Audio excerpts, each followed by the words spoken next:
Hello students, again we are continuing this session with your workshop. Last lecture मध्ये lecture अचानक थांबवावं लागलं. शिकवण्याच्या ह्याच्यात ते मोठा होत होता व्हिडिओ, नंतर तो अपलोड होत नाही म्हणून. सो आता आपण परत कंटिन्यू करतो आहोत. Last question, okay. या पेजवरचा, पेज नंबर 43 वरचा. Compare the structure of the poem. You start dying slowly to the poems in unit 1, 1.1 and 1.3. To which poem does the structure match. ठीक आहे. म्हणजे काय तर या प्रश्नाचा अर्थ असा आहे की ही जी पोएट्री आहे, कोणती पोएट्री आहे तुमची? 2.1 यू स्टार्ट डाइंग स्लोली. या पोएट्रीचं स्ट्रक्चर म्हणजे राईम स्कीम वगैरे, फिगर्स ऑफ स्पीच जे पण असेल ते, या पोएमचं स्ट्रक्चर आणि तुमच्या युनिट 1 मधल्या दोन्हीही पोएट्रीचं स्ट्रक्चर 1.1 आणि 1.3 अशा ज्या दोन पोएट्रीज आहेत, म्हणजे पहिली पोएट्री कोणती आहे तुमची? 1.1 म्हणजे तुमची पहिली पोएट्री कोणती आहे पहा. नाव काय आहे? The teenagers prayer. मग त्यांनी म्हटलेलं आहे यू स्टार्ट डाइंग स्लोली. या पोएट्रीचं स्ट्रक्चर तुम्ही तुमची first poetry the teenagers prayer आणि third poetry basket full of moonlight या दोन्ही बरोबर याचं स्ट्रक्चर कम्पेअर करा. आणि कम्पेअर केल्यानंतर या पोएट्रीचं स्ट्रक्चर यू स्टार्ट डाइंग स्लोलीचं स्ट्रक्चर कोणाबरोबर मॅच होतंय ते बघा आणि सांगा, असं त्यांनी म्हटलेलं आहे. सो तुम्हाला या प्रश्नामध्ये इंटरेस्ट असेल तर करा, हा करण्यासाठी कंपल्शन नाही आहे. पुढे turn your page number 44. What expression is repeated in the poem? How many times? Why do you think the poet emphasise it? बघा, आता आधी क्वेश्चनचा अर्थ सांगते. What expression is repeated in the poem? कवितेमध्ये कोणती एक्सप्रेशनची लाईन, कोणती लाईन परत परत आलेली आहे, रिपीट झालेली आहे? So you start dying slowly obviously ती आलेली आहे. किंवा इफ यू डू नॉट हे एक्सप्रेशन सुद्धा परत परत आलेले आहे. सो दोन्हीपैकी एक लिहिलं तरी चालेल. किंवा you start dying slowly. Actually you start dying slowly हे जास्त आलेलं आहे I think.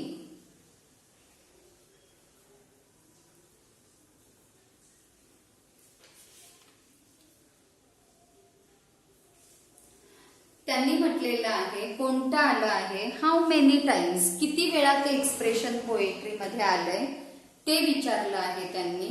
And why do you think the poet emphasise it? आणि मग पुढे म्हटलेलं आहे पुन्हा पुन्हा पोएट्रीमध्ये ते एक्सप्रेशन दिलेलं आहे, मग पोएटने त्याच्यावरच भर का दिला आहे? एम्फसाइज म्हणजे जोर देऊन सांगणे. एम्फसाइज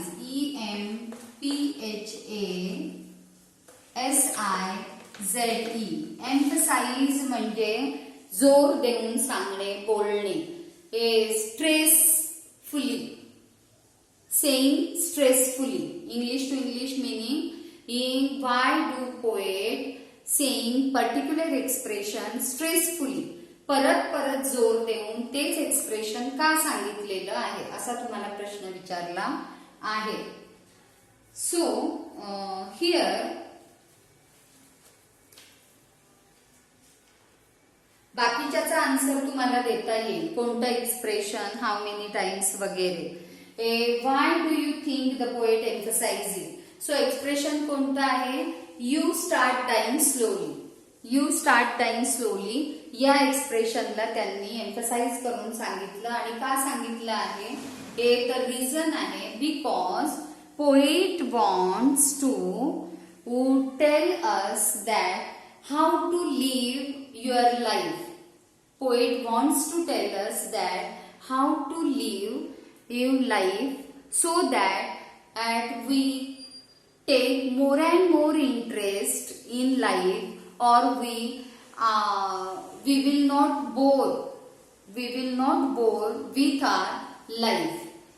ते स्ट्रेसफुली का सांगितलंय परत परत लेखकाने पोएटने, कारण की पोएटला आपण कसं आयुष्य जगलं पाहिजे हे आपल्याला सांगायचंय, जेणेकरून आपण आपल्या आयुष्याला कंटाळणार नाहीत किंवा आपलं आयुष्य इंटरेस्टिंग बनेल. जर आयुष्य इंटरेस्टिंग असेल तर ते जगण्यामध्ये माणसाला इंटरेस्ट येतो. किंवा तुम्ही बेटर वे व्हाय ही एम्फसाइजचा आन्सर सेंट्रल आयडिया, मी तुम्हाला जी अप्रिसिएशन पोएट्री अप्रिसिएशन मध्ये सेंट्रल आयडिया दिलेली आहे त्या सेंट्रल आयडिया मध्ये पहिल्या 2 लाईन दिल्या आहेत. पहा, पहिल्या 2 लाईन दिल्या आहेत. जर सेंट्रल आयडिया तुमच्या समोर पोएट्री अप्रिसिएशन असेल तर ते उघडा आणि पहा. त्याच्यामध्ये ज्या पहिल्या 2 लाईन दिल्या त्या म्हणजे या प्रश्नाचं परफेक्ट आन्सर आहे. Why do you think the poet emphasize it? Poet emphasize it because, आणि बघा मी काय दिलंय तुम्हाला, हिअर पोएट वगैरे दिलंय ते न लिहिता लिहायचं. Because poet wants to persuade the readers, तिथे फक्त अस टाकायचं, रीडर्स टाकलं तरी चालेल. Poet wants to persuade the readers to live their life, experience new things and chase their dreams. कळलं? म्हणून त्याने एम्फसाइज करून हे सांगितलेलं आहे. सो या पहिल्या 2 लाईन जरी तुम्ही त्याचा आन्सर म्हणून लिहिलं तरी ते बरोबर आहे. कारण पोएटने स्ट्रेसफुली परत परत हे याच्यासाठी सांगितलंय की पोएटला पाहिजे आहे आपण आपलं आयुष्य छान जगलं पाहिजे, प्रत्येक वेगळा क्षण एक्सपिरियन्स केला पाहिजे आणि आपण आपल्या स्वप्नांचा पाठपुरावा केला पाहिजे. म्हणून पोएटने त्या लाईन वरती एम्फसाइज केलंय की या गोष्टी नाही केल्या तर यू स्टार्ट डाईंग स्लोली. कळलं? म्हणून ते परफेक्ट आन्सर आहे. नेक्स्ट क्वेश्चन पहा. Write the opposite of the following in the form of advice using different words and phrases. बघा, त्यांनी म्हटलेलं आहे की खाली जे दिलंय ना त्याच्या opposite, write the opposite of the following, खाली जे दिलंय त्याच्या अपोजिट तुम्हाला लिहायचंय in the form of advice. पण ते लिहिताना असं वाटलं पाहिजे की तुम्ही ऍडवाइस देताय, म्हणजे अपोजिट लिहायचंय पण opposite in the form of advice अशा पद्धतीने की तो सल्ला वाटला पाहिजे. फॉर एक्झाम्पल त्यांनी दिलंय पहा, यू डू नॉट ट्रॅव्हल. मग ऍडवाइस वाटावं म्हणून कसं लिहिलं पाहिजे याच्या opposite, you should travel, as much as you can. तुम्ही ट्रॅव्हल केलं पाहिजे जेवढं तुम्हाला शक्य आहे तेवढं. हा काय झाला? सल्ला. ओके. जे तुम्ही ट्रॅव्हल किंवा तुम्ही प्रवास हा केलाच पाहिजे जेवढा तुम्हाला शक्य आहे तेवढा. ओके, हे अपोजिट झालं. तसंच you do not appreciate your self, you do not appreciate your self. You should appreciate yourself. You should appreciate yourself. एवढंच बस झालं, पुढे लिहिलं नाही तरी चालणार आहे. You should appreciate yourself. Next, you kill your self-esteem. फार तर तुम्ही पुढे लिहू शकता, you do not appreciate yourself. You should appreciate yourself and start loving yourself. You should appreciate yourself and start loving yourself. तसंच पुढे पहा, you kill your self-esteem. You should keep up your self-esteem. You should keep up. Okay, kill your self-esteem म्हणजे you should keep alive your self-esteem असं नाही होणार, तर you should keep up your self-esteem असं होणार. नंतर you become a slave of habits. You become, me orally सांगते सगळं, जेवढ्यांना शक्य आहे तेवढ्यांनी लिहून घ्या. नाही शक्य तर नीट लक्ष देऊन ऐका किंवा व्हिडिओ तुम्ही परत लावून पुन्हा मग ऐकून लिहून घेऊ शकता. Okay. Next, You become a slave of habits.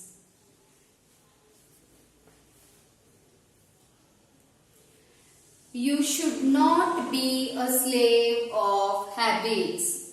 You should not be a slave of habits. You should not be a slave of your habits किंवा habits लिहा. Your habits जास्त बरोबर पडेल. You should not be a slave of your habits. Next, you refuse to speak to strangers. You refuse to speak to strangers.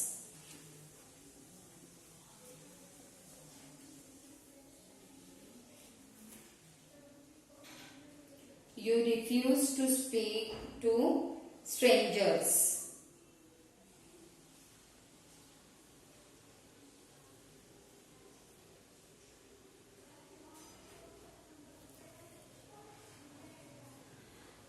You should you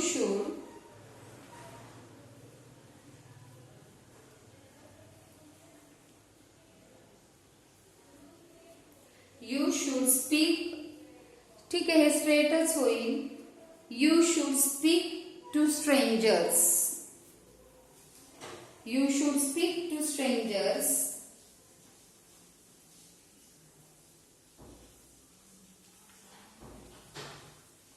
You should speak to strangers.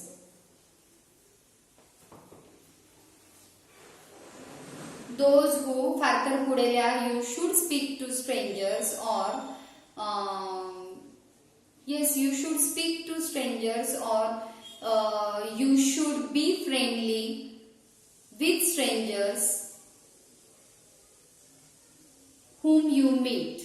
You should be friendly with strangers whom you meet किंवा you should speak to strangers whom you meet.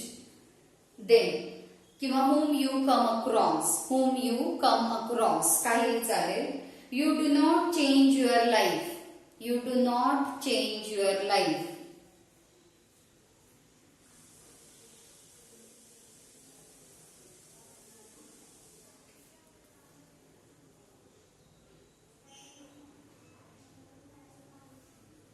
You should change your life. You should change your life. You should change your life. And last one, you refuse to take a risk. You refuse to take a risk.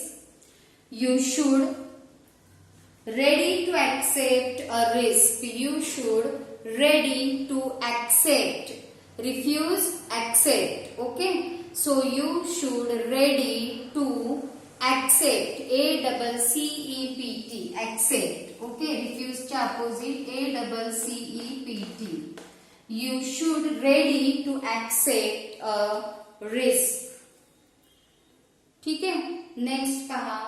Go through the following steps and discuss in pairs about the fact mentioned. बरं, हे जे opposite होतं हे तुम्ही textbook मध्ये फक्त लिहिलं तरी चालेल. नोटबुक मध्ये नाही जमलं, नाही लिहिलं तरीही चालेल. शक्यतो लिहा. I will suggest you that write down it. If I am discussing, I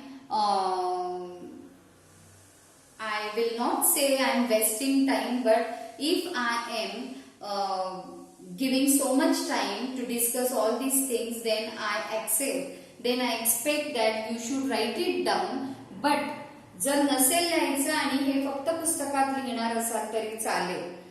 Next पहा. Go through the following steps and discuss in pairs about the facts mentioned in it. Write a paragraph using the points. Give another interesting title. आता याला short मध्ये सांगते. त्यांनी खाली तुम्हाला tree diagram type किंवा steps type मध्ये मुद्दे दिले आहेत.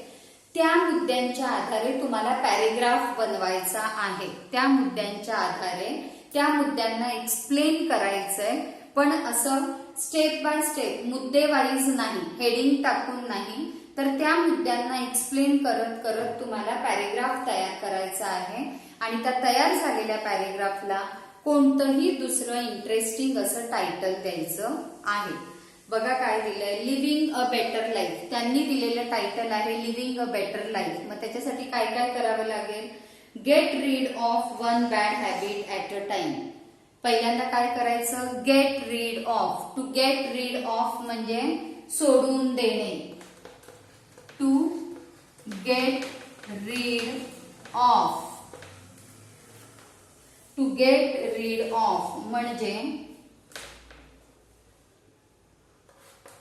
To leave, LEAVE, leave of one bad habit, सोडून देणे, सोडून देणे, त्याग करणे. ठीक आहे. मग तुम्ही एका वेळेला तुमच्यातली एक वाईट सवय सोडून द्यायची, तिचा त्याग करायचा आहे. अवॉइड निगेटिव्ह थॉट्स, बी पॉझिटिव्ह. नंतरची स्टेप, जर तुम्हाला बेटर लाईफ जगायचंय तर एकदा पहिल्यांदा सुरुवात करायची, तुमच्यातली बॅड हॅबिट सोडून द्यायची. नंतर अवॉइड निगेटिव्ह थॉट्स, अवॉइड टाळणे. अवॉइड म्हणजे काय? टाळणे. मनामध्ये नकारात्मक विचार येऊ द्यायचं, टाळायचं आहे. फक्त पॉझिटिव्ह थिंकिंग करायचंय. बी पॉझिटिव्ह, पॉझिटिव्ह बनायचं आहे. आयुष्यात सकारात्मक बनायचे, विचार करायचे. Trust your self, love what you do. स्वतःवरती विश्वास ठेवायचा आहे. तिसरा स्टेप काय करायची?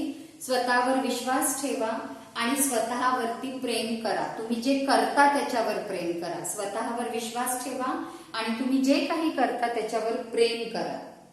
Try to enrich your mind by becoming a lifelong learner. Try to enrich your mind. Enrich म्हणजे संपन्न करणे. एनरिच, एनरिच म्हणजे संपन्न करणे. Enrich. Fulfil, FULFILL, fulfil. Enrich म्हणजे फुलफिल, संपन्न करणे. प्रयत्न करा की तुमच्या बुद्धीला, तुमच्या मनाला पूर्णपणे संपन्न बनवा. कसं? Bye becoming a lifelong learner. आयुष्यभर मरेपर्यंत तुम्ही लर्नर बना. टीचर कधीही, आपण टीचर आहोत, आपल्याला आता सगळं येतं, मी सगळ्यांना शिकवू शकतो, असं कधीही विचार मनात येऊ देऊ नका. मरेपर्यंत, आयुष्याच्या शेवटापर्यंत लर्नर बनून राहा. म्हणजेच काय? शिकत राहा. जगात भरपूर गोष्टी आहेत, नवनवीन छोट्या छोट्या गोष्टी आहेत. एक 4 वर्षाचं, 5 वर्षाचं लहान मूल सुद्धा तुम्हाला एखादी गोष्ट शिकवू शकतं, जर तुम्ही त्याच्याकडे नीट बघितलं तर. त्याच्यामुळे पोएटने म्हटलेलं आहे किंवा इथे त्यांनी मुद्दा दिला आहे, स्वतःला सर्वसंपन्न बनवा, पूर्ण संपन्न बनवा. Make yourself enrich by becoming a lifelong learner. मरेपर्यंत शिकणारा बनून राहा. म्हणजेच काय? सतत शिकत राहा. Sharing and caring makes life enjoyable. Next त्यांनी म्हटलेलं आहे शेअरिंग अँड केअरिंग. दुसऱ्याबरोबर प्रत्येक गोष्ट दुसऱ्याबरोबर वाटून खा, राहा आणि दुसऱ्याची काळजी घ्या. त्याच्यामुळे आयुष्य खूप मजेशीर बनतं, आनंदी बनतं, एन्जॉयबल, आनंदी बनेल, प्लीझंट बनेल. बी humble, respect and welcome, accept each day with a smile. आणि शेवटी त्यांनी म्हटलेलं आहे बी हंबल. हंबल म्हणजे काय? Down to earth. हंबल म्हणजे डाऊन टू अर्थ असणे, अतिशय नम्र असणे. विनम्र म्हणजे हंबल, विनम्र. हंबल ज्याला आपण ओबिडियंट, सिन्सिअर. हंबल म्हणजे काय? Obedient, sincere. ओबिडियंट जास्त व्यवस्थित आहे. मग बी हंबल म्हणजे कायम विनम्र बनून राहा. रिस्पेक्ट करा आयुष्याचा. Respect and welcome. आयुष्याचा रिस्पेक्ट करा, आयुष्याचा आदर करा आणि त्याचं स्वागत करा. Each day with a smile. आयुष्याच्या प्रत्येक दिवसाचं स्वागत हसून करा. आयुष्याच्या प्रत्येक दिवसाचा आदर करा आणि कायम हंबल बनून राहा, विनम्र बनून राहा. And that is the end. जर या सगळ्या गोष्टी तुम्ही केल्या तर लिव्हिंग अ बेटर लाईफ, तुम्ही आता आहात त्याच्यापेक्षा खूप चांगलं आयुष्य जगू शकाल. त्यांनी title living a better life दिलंय या मुद्द्यांच्या आधारे. म्हणजे मी जसं एक एक मुद्दा तुम्हाला एक्सप्लेन करत होती तसं या प्रत्येक मुद्द्याला एक्सप्लेन करायचंय. ते म्हणजे काय हे असं 3-4 ओळी टाकून एक्सप्लेन करायचं. अशा पद्धतीने एक 17, 18, 20 ओळींचा तुमचा पॅरेग्राफ बनेल आणि मग त्या पॅरेग्राफला तुम्हाला जे वाटेल, वाचल्यावर तुम्हाला जे वाटेल ते टायटल द्या. वाचल्यावर तुम्हाला जे वाटेल ते टायटल. फॉर एक्झाम्पल यांनी दिलेल्या टायटल शिवाय अजून काय देऊ शकता तुम्ही टायटल?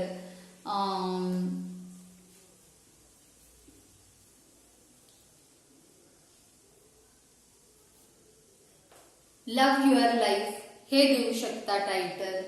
देन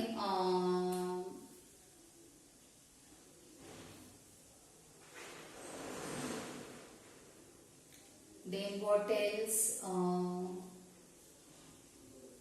की टू हॅपी लाईफ किंवा key for happy. Actually key to happy life, KEY, key to happy life हे देऊ शकता टायटल. असे तुम्हाला अजून इनोव्हेटिव्ह काय सुचत असेल, आमच्यापेक्षा तुम्ही खूप क्रिएटिव्ह असता, असे वेगळे वेगळे टायटल द्या. आता हा क्वेश्चन मात्र जेवढा शक्य आहे तेवढा अटेम्प्ट करायचा आहे. हा क्वेश्चन अटेम्प्ट करायचा आहे. ओके, हा क्वेश्चन अटेम्प्ट करायचा आहे, याला ऑप्शन नाही. Complete the following table with the thing in your life which help you to change your habits and routine. हे तुम्ही करू शकता, याला डिस्कस करायची गरज नाही. टेबल कम्प्लीट करू शकता आणि तो बुकमध्ये केला तरी चालेल. Everyone needs inspiration to move ahead or make progress in our life. There are some things which inspire us to live better. What are those things?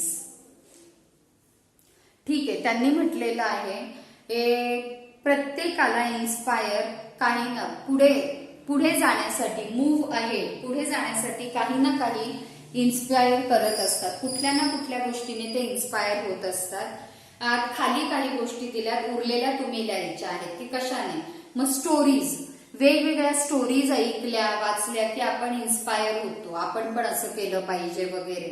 मग अजून कशा कशाने stories, you may say movies और person around us. अजून कशाने आपण inspire होतो? आपल्या आजूबाजूला असलेल्या काही व्यक्तींमुळे. So person around us. You may say our parents, त्यांच्यामुळे आपण इन्स्पायर होतो. अशा पद्धतीने त्यांनी सांगितलेलं आहे की तुम्ही लिहा. ठीक आहे. Next, complete the web diagram with words that go with their topics. हे सोपं आहे, टॉपिक बरोबर जाणारे. टर्ब्युलंट, ग्लिसनिंग, सेन्सिबल, त्यांनी एक एक दिलेलं आहे. तुम्ही हे वेब डायग्राम कम्प्लीट करायचे आहे. हे प्रॅक्टिससाठी चांगलं आहे, त्याच्यामुळे हे सुद्धा करा. Write about a day when you felt very happy. Use the following question to help you. Same आहे. आता इथे फक्त पॅरेग्राफच्या ऐवजी शॉर्ट एसे लिहिल्यासारखं आहे की right a day Wien you felt very happy. A day when I felt very happy असं त्याचं title येईल. A day when I felt very happy. असा दिवस ज्या दिवशी मी खूप आनंदी होतो किंवा आनंदी झालो. आणि मग का वगैरे ते सगळं लिहायचं आहे. पॉइंट्स त्यांनी दिले. Do you remember the exact day and date? Was it a special occasion or celebration? तो कोणता खास क्षण होता किंवा कोणता सेलिब्रेशनचा दिवस होता का? म्हणजे तुमचा बर्थडे किंवा रिझल्टचा दिवस असं काय होतं का? What happen on that day? नेमकं काय झालं त्या दिवशी? How did you react to the things that happen on that day? त्या दिवशी जे जे झालं तेव्हा तुम्ही कसं कसं रिॲक्ट केलं? How did other people react when they saw you were so happy? बाकी लोकांची काय रिॲक्शन होती जेव्हा तुम्ही खूप आनंदी आहात हे त्यांनी बघितलं तेव्हा? What did you do next? मग त्यानंतर तुम्ही काय केलं त्या दिवसाचा एक्सपिरियन्स आल्यावर? And last, what happen in the end? आणि मग त्या दिवशी शेवटी काय झालं? इन शॉर्ट, तो दिवस, तो असा खास आनंदाचा दिवस का होता? कुठला होता? कशामुळे होता? मग तुम्ही आनंदी झाल्यानंतर काय केलं आणि शेवटी काय झालं? अशा पद्धतीने त्या अख्ख्या दिवसाचं तुम्हाला वर्णन करायचं आहे. मे बी तुम्ही त्याला असंही म्हणू शकता, unforgettable day in my life, memorable day in my life, काहीही टायटल देऊ शकता. ठीक आहे. आणि आय थिंक आपण इथे वर्कशॉप संपवलेलं आहे. Okay, I am very sorry. 8 point परत आहे. Turn your page, page number 46. Describe any other emotions you felt that day. हा, याच्या व्यतिरिक्त सुद्धा जर तुम्हाला पॉइंट्सच्या व्यतिरिक्त अजून काही तुम्हाला इमोशनल काही सांगण्यासारखं असेल तर ते पण सांगा. Now with the help of the guidelines right a short paragraph of at least. ठीक आहे, त्यांनी पॅरेग्राफच लिहायला लावलेला आहे तुम्हाला 100 वर्ड्स, ज्याच्यामध्ये कमीत कमी 100 शब्द येतील. म्हणजेच जवळजवळ 15 ते 20 ओळींचा पॅरेग्राफ, 15 ते 20 ओळींचा पॅरेग्राफ लिहायचा आहे. 100 वर्ड्स म्हणजे. Use internet or any book to write 4 inspirational or motivational quotes. Quotes म्हणजे सुविचार, कोट्स म्हणजे सुविचार. कोणतेही 4 मोटिवेशनल किंवा इन्स्पिरेशनल कोट्स, सुविचार तुम्हाला शोधून काढायचे आहेत नेटवरून आणि ते लिहायचे आहेत. And this is the end of your workshop. Okay, या पोएट्रीच्या वर्कशॉपचा एंड झालेला आहे. त्या मानाने because this is a poetry मी बऱ्यापैकी टॅकल केलेलं आहे. चॅप्टरच्या बाबतीत आपण एवढं डिस्कस करणार नाही, कारण ते तुम्हाला बऱ्यापैकी समजेल. By your own you can do it, tackle it. Language study मात्र आपण बघणार आहोत. Okay, so we will stop over here for today. या सेशनसाठी आपण इथे थांबणार आहोत. जर तुम्हाला काही डिफिकल्टी नसेल तर नेक्स्ट लेक्चरला आपण 2.2 ला स्विच होणार आहोत. The boy who broke the bank, the boy who broke the bank. Okay, so we stop over here. Have a good day. Bye.